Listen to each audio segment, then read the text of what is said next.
interesting. The other thing we want to talk about is 8 Billion Genies, which is a single issue short run story. Hmm. 8 Billion Genies is being done in 8 issues, so 8 is kind of a theme for the story. Yeah, it runs Uh, throughout the each portion of the story. It somehow relates to the yeah, number eight. and you started reading it with me, so I'll let you Yeah, tell us so what's about. I only read the first two issues. Have you gone further? Nope, I have three and Okay. four, but I'm still sitting on the shelf. Okay, cool. So I thought it was super unique. So basically, this it starts off in this like local bar or whatnot, and then all of a sudden these like genies show up and they The say, Lamp Wick, I think is yeah, the name of the bar. you get one wish, right? It's one, and you have it.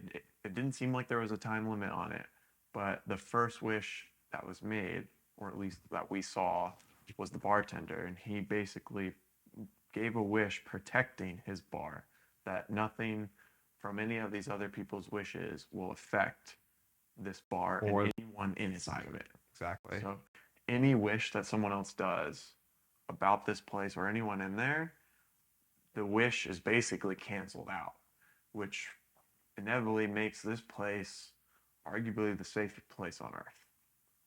Because these wishes are absolute. So they say too that the wish you make to be careful because the intention behind your wish will reflect the reality of the wish.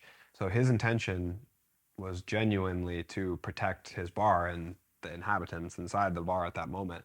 So it's pretty ironclad. I mean, we see the world in destruction around them, and the everyone inside the bar is completely unaffected. So it's a really it's a strange, unusual story that does all kinds of crazy things all over the map. And it also has touching emotional moments that I've already Yeah, there's a felt two lot of issues really in. cool characters that Yeah. are in this bar and their stories that they're playing out.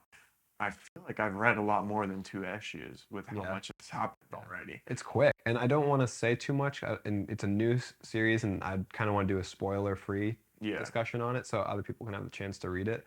But I hope this can be a good intro to comics for people who aren't comfortable with the medium yet. Because until recently, I wasn't comfortable with the medium, Yeah. and this is something that's digestible. It's eight. It's only going to be 8 issues long. Which an It's issue fun, is new. about 25 pages. Yeah, and it's very easy to read an issue of a comic book.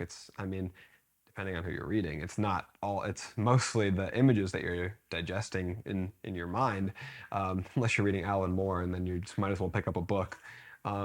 But the story is really interesting, and it's emotional, and it's action packed, and it's a lot of fun. And I think it could be a good way to get a lot of people into comics who otherwise wouldn't have. It's also a good way to bridge the gap for other comic book publishers, because I think that Image is doing a really good job, and generally does a really good job with these non-traditional stories. So Yeah. I This, think, this is a run that hasn't been going on for 30 yeah, plus years, like something like Spider-Man. yeah, Like, where do you start with Spider-Man? It can yeah. be a little overwhelming to try to get into a comic like Exactly. that. Yeah.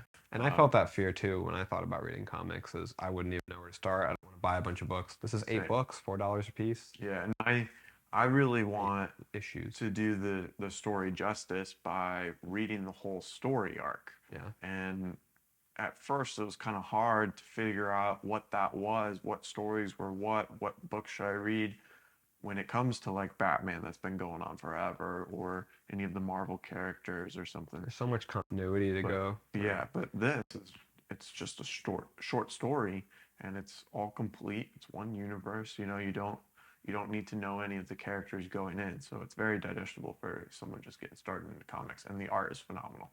Yeah, I think that the fact that it's being done by Image is really cool as well, because something I've been going on a tangent about lately when talking to people is that there's this preconceived notion that comic books are superheroes, superheroes are comic books, but comic books are an entire storytelling medium. Yeah, They tell just like a movie does. It can be action. I mean, you've got Kingsman, you've got them being secret agents, you've got comics for all kinds of romance comics, you've Why got the Last Man? comedy.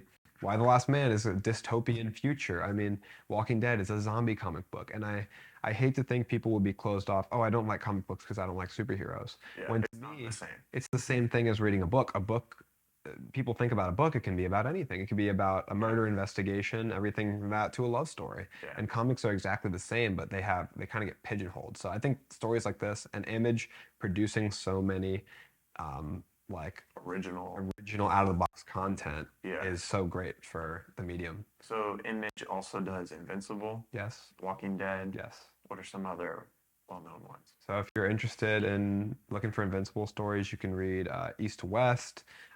You can read, I believe, Deadly Class is from Invincible. I'm sorry, Deadly Class is not from Invincible. Deadly Class is from Image. Image also produces Outcast, which is another Robert Kirkman story.